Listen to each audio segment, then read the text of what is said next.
Good morning, everyone. Just need to put a piece of card there. Good morning, everyone. Welcome to our devotional this morning on this bright sunny morning.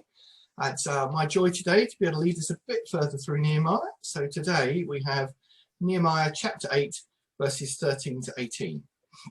So without any further ado, I'll make a start. And I'm reading from the NLT, so it's got dates in that might not match up with yours, but just bear with me. On October the 9th, the family leaders of all the people, together with the priests and the Levites, met with Ezra the scribe to go over the law in greater detail. As they studied the law, they discovered that the Lord had commanded through Moses that the Israelites should live in shelters during the festival to be held that month.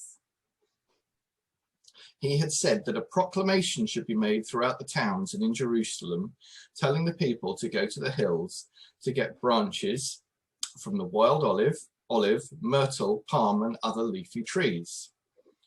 They were to use these branches to make shelters which they would live in during the festival, as prescribed in the law. So the people went out and cut branches and used them to build shelters on the roofs of their houses, in their courtyards, or in the courtyards of God's temple, or in the squares just inside the water gate and the Ephraim gate. So everyone who had returned from captivity lived in these shelters during the festival, and they were all filled with great joy. The Israelites had not celebrated like this since the days of Joshua, son of Nun. Ezra read from the book of the law on each of the 7 days of the festival. Then on the 8th day, they had a solemn assembly, as was required by law. So it sounds exciting, but it's not altogether clear what's going on. So what we'll have is a bit of a recap, and then a bit of an introduction to what's going on with this festival, and then a bit of an application for us. So as we discovered last week, Ezra called all the people together and read the law to them. And the Levites were there and they explained the meanings. And then Nehemiah went out to the people and told them to stop fussing, don't weep, go out, be joyful, and celebrate and share food.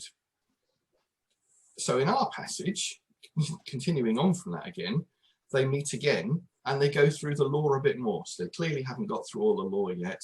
And they get into the bit where they talk about the Feast of Shelters or booths. And it's a 7-day festival. So the people then follow the instructions. They go out, they collect branches, they make their booths, and then Ezra continues reading the law. So it's as though this chapter 8 is almost a recap of itself. But let's not get too bogged down on that. So where does this festival come from? Well, if we flick back to Deuteronomy,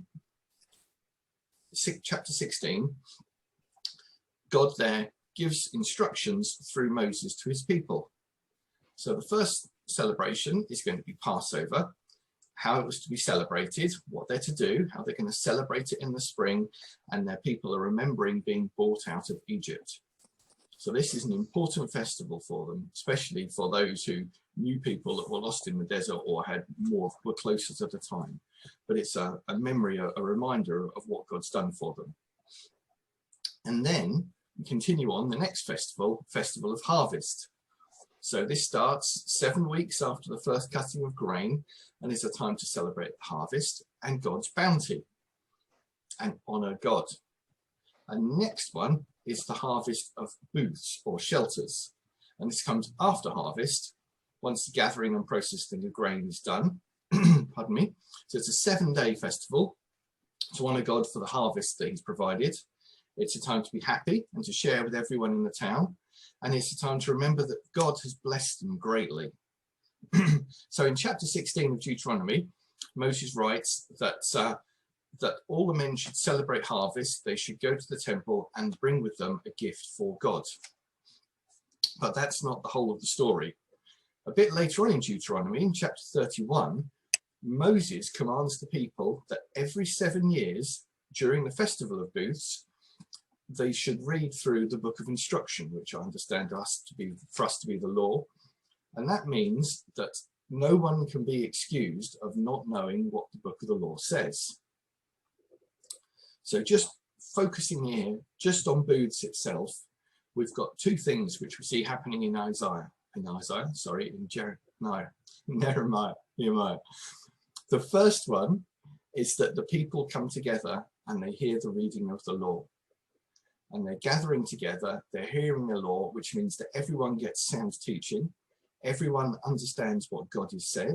The Levites are there to help people with any questions, and it makes sure, first of all, that everyone's got the same understanding, and secondly, that no one has any excuse if there's ever a criticism against them, because they've all been there, they've all heard the law, they all know what's required of them.